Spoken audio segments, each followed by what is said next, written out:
and welcome to episode 70 of Board Game Blitz, a proud member of the Dice Tower Network and a podcast about all things board games that you can listen to in less time than it takes to debate whether the second word was up or cup. Board Game Blitz is sponsored by Grey Fox Games. This week, we're talking about game names. First, we discuss a couple games we've played recently, like Ghost Stories and The Potion. Then, we talk about how board games are named and some of our favorite game names. And now, here are your hosts, Ambie and Crystal. As some of you might have noticed in the intro, my voice probably sounds a little bit weird today. I have been struggling with a cold, so I apologize in advance if my voice gets weird or deep or squeaky. It's been going all over the place. I tried to hold it together for the intro, but yeah, it's just odd. So sorry you get to listen to weird cold voice Crystal today. Also, those of you who have been listening for the past couple of years know that every year we do the Blitzy Awards. These are our yearly awards that don't technically mean anything, but it's our favorites in games from the past calendar year. And we usually do that around this time of year, but we kind of usually try to give it a few weeks after the end of the calendar year, so we have a little bit of a chance to play some more games from the year, because you know what? We have not played all the games that came out in 2018. We're never going to. We never will, yeah. But at least we'll have a chance to play a few more. But yes, the Blitzies are coming up soon, and we may even have some opportunities for our listeners to chime in for the Blitzy Awards. So if you are not following us on social media, make sure you are, because you will hear all about that on Facebook, Twitter, our Board Game Geek Guild, all the usual places. But we may not be talking about it in another episode until the Blitzies happen. So if you want to make your voice heard for the 2018 Blitzies, make sure you're following us on social media. Over the holidays, I got to play Ghost Stories with my family. Ghost Stories is a cooperative board game published in 2008, designed by Antoine Bauza and published by Repost Production. It's cooperative, 1 to 4 players, and it says 60 minutes. It took us less time because we died pretty quickly. I think that happens a lot in Ghost Stories. But I think other games that we've played have taken around that time. So in Ghost Stories, you're trying to protect a town that's made up of a grid of tiles. There's a 3x3 grid, so 9 tiles, and each tile is a different location in the town, and it also gives you an action when you go there. You're trying to protect them from these ghosts, which is a deck of cards. And then near the end of the deck of cards, there's a boss ghost that you need to defeat in order to win the game. So on your turn, you move to a space on the town and then either do the action or try to exorcise the ghost that's near that space by rolling dice. So the actions do things like heal you or power you up, give you tokens to help exorcise the ghosts, and characters have special powers too. Also on your turn, ghosts come out. So you flip the ghost from the card deck and then put it somewhere that's next to the locations. And it takes a lot of effort to get rid of them because you either do an action or try to get rid of the ghost on your turn. And then new ghosts come out each turn. So there's not enough turns to get rid of them all. And especially if you have bad rolls, if you try to get rid of them and then roll badly, then you didn't do anything on your turn. And in the game we played, we had pretty bad rolls at the beginning, and we didn't get rid of any of the ghosts for like 8 turns or something, which was really bad. Man. That'll do you in pretty quick. Yeah, so we died after about half of the deck ran out. We also were playing on normal difficulty instead of the initiate difficulty. There's 4 difficulty levels, like initiate, normal, hard, and really hard or something. I forget what they're called. We've played the game 7 times and beaten it once. It's one of the toughest cooperative games in terms of winning ratio, I guess, that I've played. I was actually looking up the win rate, and the Mind is also up there with low win rate. But Ghost Stories is pretty tough. Usually it's closer, though. We usually get back to the bad guy, and it's really close, and then we die, because the bad ghost is a lot harder than the other ghosts. But it's pretty fun. It's an older cooperative game, and it has similar things to older games where you know what's happening, and so there could be a quarterbacking player. It could suffer from that. So if you have a group where there's a quarterbacker, then you might not want to play it. But if you have a group where you don't worry about people quarterbacking because everyone discusses together, then it's a fun cooperative game, I think. That's Ghost Stories. Yeah, I can't believe it's 11 years old now. I haven't played it Yeah, in it's quite a few 2019 years. now. Yeah. It's weird. I don't dislike ghost stories, and Mhm. I've enjoyed it when I've played it. I think I've only played it maybe 2 or 3 times ever. But like I have no inclination to play it. Like even though I didn't dislike it, I don't know. I feel like for cooperative games, I don't want them to be easy, but I need them to be slightly more winnable than ghost stories. Like it kind of feels like an exercise in futility to some degree. But that also makes it feel like a really nice challenge if that's something that people are Mhm. looking for. But yeah, basically every turn you're like, no, more ghosts. Yeah. And well, I think that our game here was very irregular because in the other games that I remember playing, it was a lot closer. So it felt like we could win each time in, in our Until you previous get games. destroyed. Yeah. Yeah. So maybe we had played all the previous games on the beginner level, though. So Oh, maybe. I don't remember because I didn't note down what it was, and it was a long time ago because we hadn't played in like 4 years or something. It's been Yeah. a while. It feels like it's been that long for me Mhm. too. Yeah, I don't know, like I just remember kind of what you were saying, like if you roll bad even once, it almost feels like you kind of dig yourself into a hole that's really hard to get out of. Mhm. But But luckily, you yeah, don't have to kill all the ghosts, just the last one. It yeah, helps you if you just have kill to them. But survive. yeah, you just have to survive. Cool. So that was Ghost Stories. Hmm. Friend of the show, Nicole Hoy from the Great Way Games podcast, introduced a game to me at BGG Con back in November. It was one that she was carrying around called The Potion.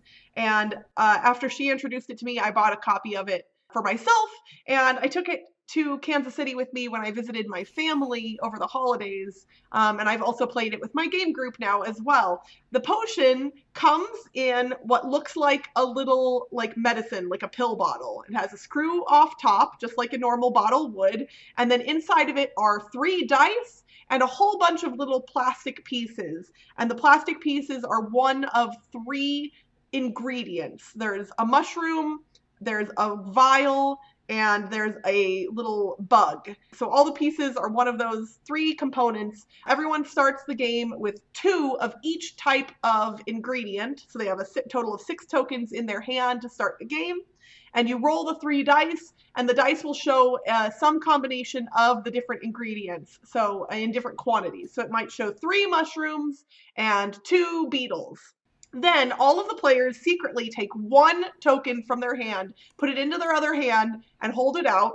And then at the same time, everyone reveals the single token in their hand. If any of the conditions of the die faces are met exactly, so for instance, if one of the die had 3 mushrooms on it, and when everyone revealed their tokens, exactly 3 mushrooms had been revealed, no more and no less, then those tokens get discarded into the bottle. But if none of the die faces conditions were met exactly, so let's say there were only 2 mushrooms present and there was only 1 beetle, then anyone who played an ingredient that wasn't displayed on any of the dice gets to discard their token. So you're basically betting on the fact that the conditions won't be met. The game continues, just roll the dice, do that over and over again until one player has only 1 type of ingredient left in their hand. And I taught this game wrong one of the times I taught it.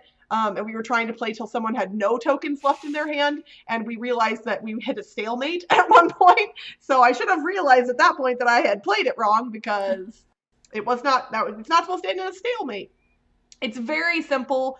The little potion bottle is cute. The tokens and dice are plastic. So this is a great restaurant game because no damage can be done that I can see to these pieces, based on like, oh, if somebody spilled their water or if you accidentally dropped it in your spaghetti, nothing's going to happen. I don't know why spaghetti. Accidentally eat it though, because I mean, oh yeah, don't put your mushroom token on your spaghetti because then you might eat it. But yeah, like I think this one is a nice little one to like. I put it in my quiver along with some decks of cards and other things like that. It's portable, it's fun, it's very quick to play. I liked it quite a bit, and I was glad that Nicole introduced it to me, and I got a copy of it on my own. So this is one I would definitely recommend, and that is The Potion. A few weeks ago, I created a survey online and I solicited some responses from people on Twitter. I wanted to hear from people who work in the board game industry about how board games get their names. And I already had some ideas and notions about how this went about or how it happened, but since I'm not in the board game industry, I kind of just wanted to get some information from some people who were. And we got not quite as many responses as I was hoping for, but we did get 15 responses. So if you are one of the people who filled out our survey, thank you very much. We appreciate it. And we got some really interesting information out of it. So when it comes to board games, Ambie, how important to you is the name of a game? Me personally, the importance for me is being able to search for it, which I'm actually pretty good at searching now for board games, so it's not as important as it used to be. But I think it's important just in general for the game to have a good name to attract people to it. So when you say a good name, what, like, I obviously, here, well, we'll preface this discussion with, we're going to share some thoughts that we got from people in the survey, but for the most part, everything else that we're going to say during this episode is our opinions on what is good, what is bad, that kind of stuff. So obviously, Ambie and I do not speak for everyone, but we have our own ideas about, you know, what makes a good name, what makes a bad name. So just take everything we say generally here, not as fact. I mean, we don't have anything that are facts. We have some survey responses, but that's not even, it's a very small grouping of information. So, but yeah, so what, in your mind, what makes a good board game name? So most of the times I don't think that much about the game name, but if it has something that stands out or something that's funny, then it stays in my mind more, which I guess makes it good because then I'm thinking about the game more. So you like something that's memorable for some reason, memorable. Whether that's humor or something else. Mm-hmm. So I know some examples of bad game names that I don't like. So without giving specific examples yet, what do you think factors into a bad board game name? So I think something that would be bad is something that's harder to search for on Google, or something that already has another board game, like using the same name as another game that already exists. Yeah, because even if it's a really old one, that still doesn't like do you any favors. Yeah. Also, games that are, I guess, names that are misleading. If it gives you an image of something that's completely different from the game, that could be bad. So if there's a disconnect between the name and the game itself. Yeah, although I can't think of any examples of that. A lot of times the board game names are, they don't make me think of a specific mechanism or anything. Oh, okay. For me. Well, and that's actually interesting because one of the factors that came up multiple times in our survey as a reason for why some board games got their names was the mechanisms that are at work in the game itself. Some of the board game designers that answered our survey did say that they specifically chose names based on the game's mechanisms, one of which the designer of Sundae Split commented and said because the game had an I split, you choose mechanism. Oh. The game was originally called Banana Split, but they said specifically that there was an older game named Banana Split already, and they didn't want to, the publisher didn't want to publish something under the same name as an older game, so they changed it to Sundae Split, and it's about making banana splits. So I like it because they've used the theme and the mechanisms and picked something fun and cheerful. So I think that's really neat. Yeah, I think that's cool too. But I think most of the time I don't think of that when I first hear the name of the game. I don't think that that's going to be an I Split You Choose game like right away. But then after I read about the game, then it's like, oh, that's cool. Right. I think that applies to a bunch of games where like the name makes sense, but only with context. So like Sushi Go, I think, is a great example of that. Like, sushi conveyor belts are a thing that exists that people know about, but like, if you just hear Sushi Go, like, my mind doesn't instantly go to, oh, a conveyor belt with sushi on it. It's like, oh, Sushi Go, like, what does that mean? But then once you play the game, you're like, oh, this makes sense. Yeah, another game name that makes sense is Rolling Stock, which I actually talked to the designer of Rolling Stock a couple years ago. And he was saying that it's actually a pun because rolling stock is the name of a train, like the car on a train, I think. But also, rolling stock is a stock game that's kind of like an 18xx game, but it's very stock-based. And when you sell shares, they roll down, and it's like the rolling stock. So it's like a pun. that kind of makes sense if you know the game. Yeah, it's funny because like it's a pun, but it's a pun that almost no one would get. I know, like I didn't know it until like I didn't know that was what the thing was called. But if I just search rolling stock on Google, it has like the definition: locomotives, wagons used on a railroad. So I didn't know that. So some other ways that the people that answered our survey said that they name games, a whole bunch of them mentioned that brainstorming was at play here. And I think that that is going to be the case for anything. Like I consider the name of a game to be somewhat marketing related. Obviously, it's not the marketing for a specific game, but when you see something on a shelf, its name is what's marketing the game to you in that moment. And I work in marketing, and I know that brainstorming is a big part of coming up with just about anything used in marketing. We already mentioned using mechanisms as inspiration and the theme. A few people mentioned that they like alliteration, and I've seen that in a bunch of games as well. People's brains like alliteration, so it makes sense that people would want names that sound pleasing to the human ear. And some people mentioned that they were just trying to pick something that doesn't already exist and it can be protected legally. And I think that that's a smart plan as well. And then something you mentioned that I don't think anyone in our survey mentioned specifically was its Googleability. And I just made that up. I don't know if that's a real word. But yeah, like as I'll spoil one of the games in our worst board game names list that we'll be talking about here in a few minutes. But a lot of people mentioned The Game as a horribly named board game. And that is accurate. I think as soon as that was like released, I was kind of like aghast. I was like, somebody had to have actively chosen to do that. And you can't Google that game. Like even if you Google The Game card game or The Game board game, like you still, it's so hard to find.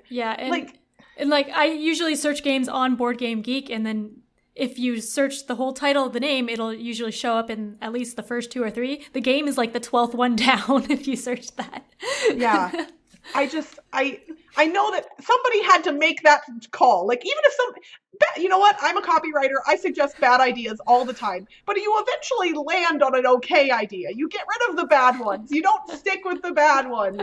I don't like to judge people, but truthfully, it's just a horrific name for a board game. But yeah, going back to the marketing, one example that I was thinking of is Twilight Struggle, which is a very popular board game. But there's also a game called 1960 Making of the President, which I've heard is similar to Twilight Struggle. They have similar play styles. They're both like card-driven, 2-player games. And I think they're designed by, I think one of the designers is the same, and they're published by the same company. But Twilight Struggle is a lot more popular. It was number 1 on BGG for a long time. And 1960 Making of the President, I only hear it sometimes, and I always hear it with Twilight Struggle. So I think part of that might be the name.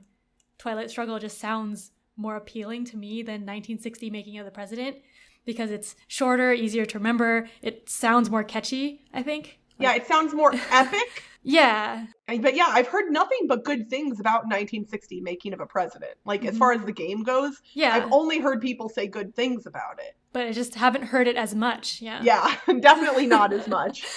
There are also some games that are named for kind of weird reasons. So the Key series, I think, falls into this, where you've got Keyflower and Keyper, which that's the one I've played is Keyper, and it's Keyper, and that's just the silliest naming mechanism. And it was really funny because people then were joking when Keyforge came out earlier in 2018. People were like, oh, but that's not from the same designer as the Key series. So yeah, when you hear the Key word, you think of Richard Breese and the Key series of games. But Keyforge was not designed by him. And he doesn't own the word key. Unlike Apple, who owns like the lowercase I in front of words. Like I think they've actually trademarked that or something at this point. So other people can't have I something. I will admit, I'm a sucker for games where the theme is evoked through the name of the game. So those ones tend to be the ones that pique my interest more than anything else. Yeah, it's a lot easier to convey theme through a name than mechanics. I think that's accurate. One other designer who names games based on his previous titles is Friedman Freeze. Yeah, I was thinking. His initials are FF, and every single game that he releases, at least to my knowledge, I guess there could be outliers that I don't know about, but his major titles, the games all start with the letter F. That I feel is definitely more sustainable or better than the Key thing, because he still tries to pick words that fit his games. Now, admittedly, some of the titles get a little bit weird, like Flea. Or Friday, but like they all start with the letter F, and I think that's kind of an interesting little niche that he's carved out for himself. Power Grid is the only one that I know of that's not F. Oh yeah, I forgot that is him. Yeah. See, you don't associate it with the other ones. Okay, so yeah, so what would we call Power Grid if it had to start with Factory? Factory. Or factories. Yeah. I don't know. Yeah, because I mean, well, but a factory isn't really like, so if it's about electricity specifically. Yeah. Fritz Factories. Yeah. Power Grid is a better name, I think. Yeah, it is. It's a better name. I know I said I work in marketing, but I'm not using those skills right now, for the record. I'm really good at naming things, I promise. It's interesting because the name of a game is important, but there are other factors at play that affect it too. Mm-hmm. For instance, the graphic design or font you choose to display your game name on a box can actually cause controversy. As I alluded to in the intro of the episode, there was the whole Camel Up, Camel Cup debacle from 2014. Now a new edition of Camel Up has been released, and so we know for sure that it's Camel Up. But what's funny to me is we've always known, like if you looked in the rule book of the original edition, it was always Camel Up. There was no C. So I was very confused as to why some people online were like adamantly saying it was definitely Camel Cup. Because if it's in the rule book one way and only one way, that seems kind of obvious to me. But it was funny to see people like getting very intense about the argument. That shows that they don't read the rules. Ooh, yeah, maybe they didn't read the rules. But yes, I think like the publisher and the designer were kind of wishy-washy about it online for a while, which is a little odd to me. It says up in the rule book. Why isn't everybody just going, oh yeah, it's up? Well, it is now. Maybe they were thinking about changing the name to Cup. I don't know. I mean, because it is, so it's a race, so Cup makes sense. Yeah. But it's also about stacking the camels up on each other. So both of them made sense, and so people like to, take a side and whatever else. But it was amusing, if nothing else. Yeah.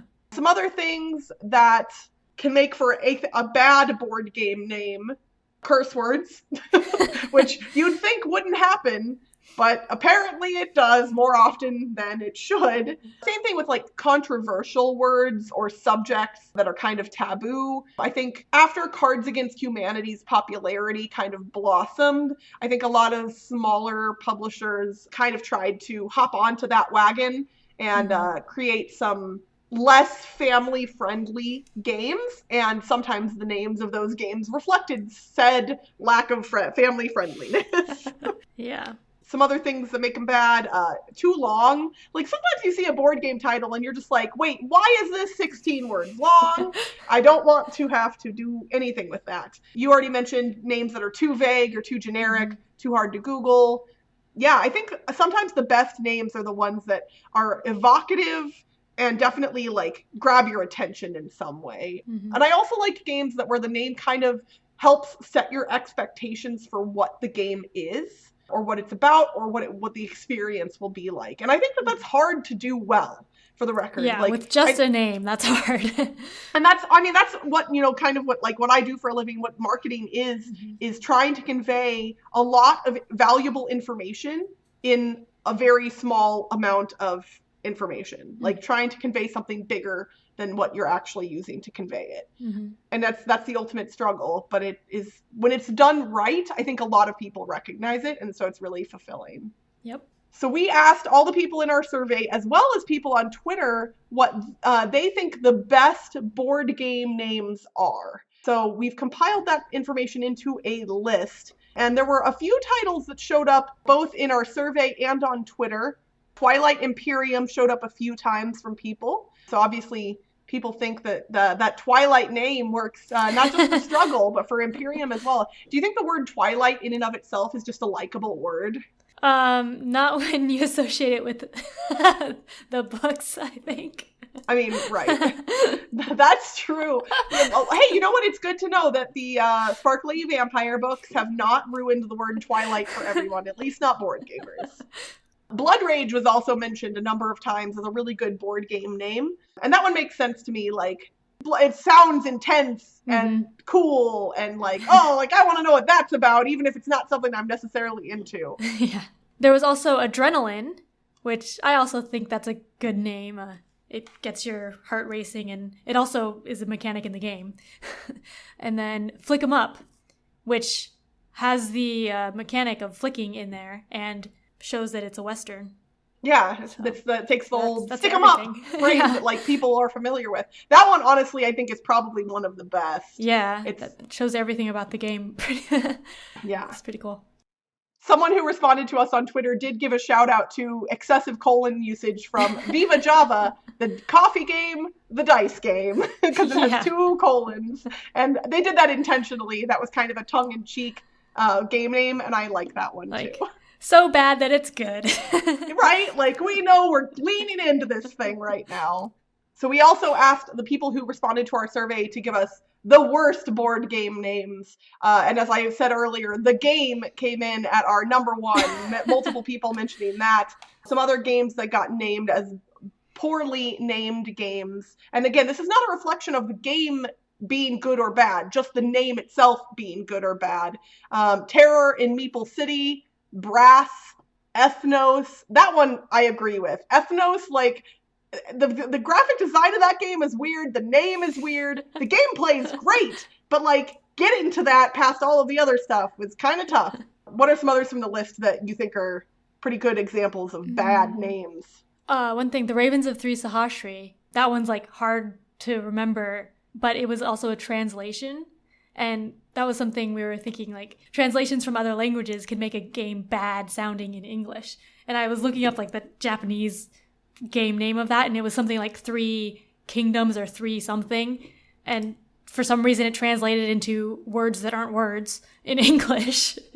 But it makes sense more in Japanese because it's, like, 3 rounds and the number 3. So yeah, well, but it's spelled THRI. Yeah, when it translates to English, they made up words for it instead That's of so like funny. Yeah, so I know there's at least a couple of probably a lot of board games in Germany where the name is a pun. And you can't translate all of the puns into English appropriately. Like there's no way to translate some of them. Yeah. So you kind of lose it. Somebody in the survey did mention that 18XX is not a great name for a board game. And I will admit, I kind of agree. Like, only because I think it makes the series of games less approachable. And I'm saying that more from my own point of view than the general public. I don't know if this is the case for everybody. But before I knew you, I had heard of 18XX games. And it just, like, weirdly like scared me because I didn't know what it was and I felt silly asking. I have felt the same way about coin games. So people talk about coin games, COIN, and it stands for counterinsurgency. But then, like, I kind of still don't even know what that means for sure. I think vernacular-wise, when we start referring to things like 18XX games as a genre, but then the names are also that too, then it like makes it a little weird because I hope our podcast has helped make 18XX games more approachable. Like, I think you've done a really good job of helping explain what they are and getting more people introduced to them. So maybe we're just gonna fix everything. But yeah, that's the problem with like names of categories of things too. If you don't know what it is, then it's not very helpful. Like if someone doesn't know what a deck builder is, having Clink, a deck building card or a deck building adventure game, is that what it's called? Yeah. Like they're like, what's deck building? What does that mean? Things like Coin and 18XX are just more niche than that. So right. Yeah. Also, 18XX games are in the difficult to Google thing because you can't just type in the name of the game because that comes up with a bunch of history stuff. You have to do the name and then board game. One of our survey respondents, Sarah Reed, who is a board game designer, she was talking about her game Oaxaca, And Oaxaca is a region in Mexico. And so they added a subtitle to the game, Crafts of a Culture. But yeah, if you just search for Oaxaca, you're going to get information about the actual place rather than the game. So I think adding a subtitle in that instance is smart. But then how many people are going to remember that subtitle exists? It's an interesting conundrum, I think.